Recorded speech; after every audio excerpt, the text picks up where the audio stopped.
Bienvenidos de nuevo a este canal. Hoy por primera vez os voy a enseñar un coche actual que a mí personalmente me encanta. Se trata de la nueva versión del Ford Focus en su acabado ST-Line. Esta unidad concretamente equipa el motor 1.0 EcoBoost de 125 caballos. Una de las cosas que más me ha sorprendido de este motor es que posee un sistema de desconexión de cilindros que pasa de 3 a solamente 2 cuando la demanda de par es baja. Ya veremos con detenimiento el interior, pero os puedo adelantar que ha ganado muchísimo en espacio, sobre todo para las piernas de los ocupantes traseros.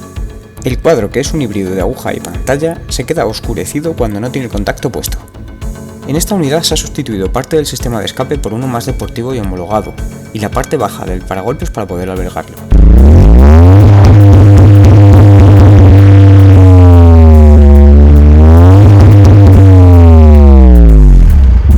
La calidad del audio no es muy buena, pero en realidad suena muy bien para ser un 3 cilindros. Este coche es sin duda el Ford Focus más bonito que han fabricado hasta la fecha.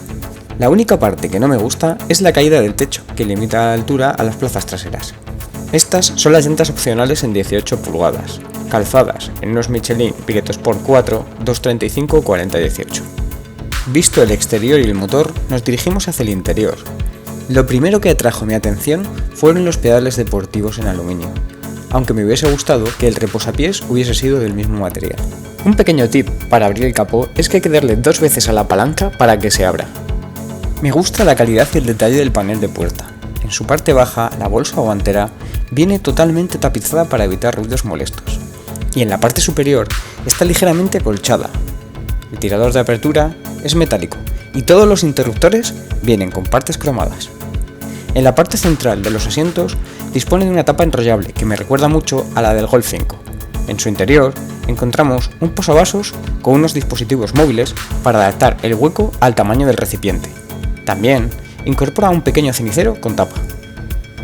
Al lado tenemos un hueco perfecto para dejar la llave, el botón del freno de mano eléctrico y el Start-Stop. Reseñable es que todos los huecos están cubiertos por una goma para evitar ruidos. En la parte izquierda de la palanca de marchas tenemos los botones para elegir el modo de conducción, desconectar TCS y el Start-Stop. A la derecha, el del sensor de proximidad y 2 tapas ciegas para equipamiento adicional. Esta es la parte del interior que menos me ha gustado. Por un lado, decir que el tamaño es correcto y además tiene un hueco para colocar la documentación. Pero considero que no está a la altura del resto del coche, por no estar tapizada y por no tener cerradura.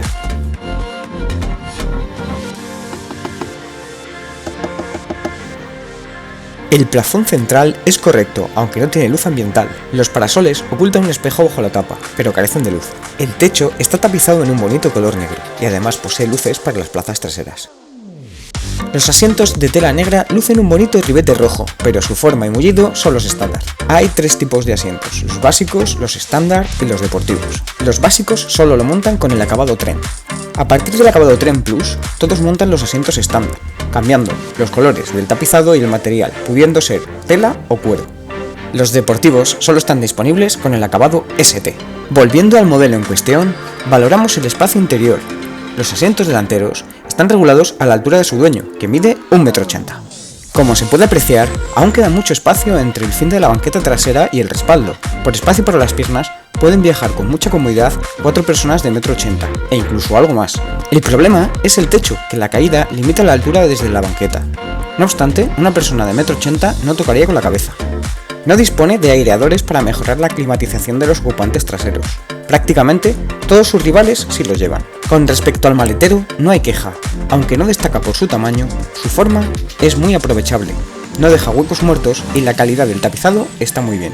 Debajo del tapizado inferior puede guardar un kit antipinchazos o, como en este caso, una rueda de tamaño reducido. Si comparamos el espacio interior con algunos de sus rivales, en las plazas delanteras destaca por su anchura para los hombros y en la separación de centro-centro entre asientos. En las plazas traseras destaca por el espacio para las piernas, anchura para los hombros y en especial en la altura del túnel central, llegando a ser este entre 7 y 13 centímetros más bajo que la competencia. Con respecto al maletero, la mejor cota que deja es la de la altura entre la tapa de la bandeja y el tapizado inferior del maletero. No os he querido aburrir enseñando lo que declaran los fabricantes. Directamente vamos a ver una media de los resultados de pruebas reales, utilizando la página de Zeppelin. Vamos a comparar este 1.0 EcoBoost de 125 caballos con un Megane 1.3 TCE de 140, ya que aunque es más potente, tiene un precio similar. Saliendo desde parado hasta 400 metros van prácticamente igual. En el kilómetro, el Megane le roba casi un segundo, algo prácticamente inapreciable, a no ser que salgan ambos coches en paralelo. En el 0 a 100, el Megane le saca un segundo, en el 0 a 130, 3 segundos, y en el 0 a 160 hasta 4 segundos más. En recuperaciones, el Megane es claramente superior. También es cierto que el Megane es mucho más potente, no por caballos, pero sí en porcentaje. Veamos qué pasa si lo comparamos con el coche más vendido en su segmento en España. Esta vez lo vamos a comparar con un Seat León 1.0 TSI de 115 caballos, con 15 caballos menos, la misma potencia que le saca el Megane al Focus. Y sorpresa, aún con menos potencia, el León también es más rápido, tanto en aceleración desde parado como en recuperaciones. Hemos configurado el coche que os he enseñado en la página de Ford, metiendo los extras que creo que lleva. Espero no haberme pasado alguno. Acabado ST-Line, motor 1.0 EcoBoost 125 caballos manual, pintura metalizada, 5 puertas, color gris Magnetic, llantas de 18, faros full LED y cristales oscuros.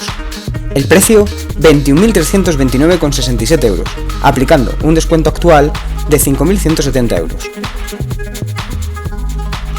No he querido hacer el vídeo más largo, también lo he comparado con el 1.5 EcoBoost de 150 caballos. Este motor mueve mucho mejor el bastidor de este Focus, pero tiene dos pegas. La primera, solo se puede adquirir con una caja de cambios automática, y la segunda es el precio, 27.566,66 euros, 6.200 euros más que el de 125 caballos. Conclusión, si quieres un Focus gasolina y no quieres o puedes comprártelo con el motor de 280 caballos, este es tu coche. Espero que os haya gustado. Si queréis que suba más vídeos así, darle a like y dejar un comentario. Un saludo y hasta pronto.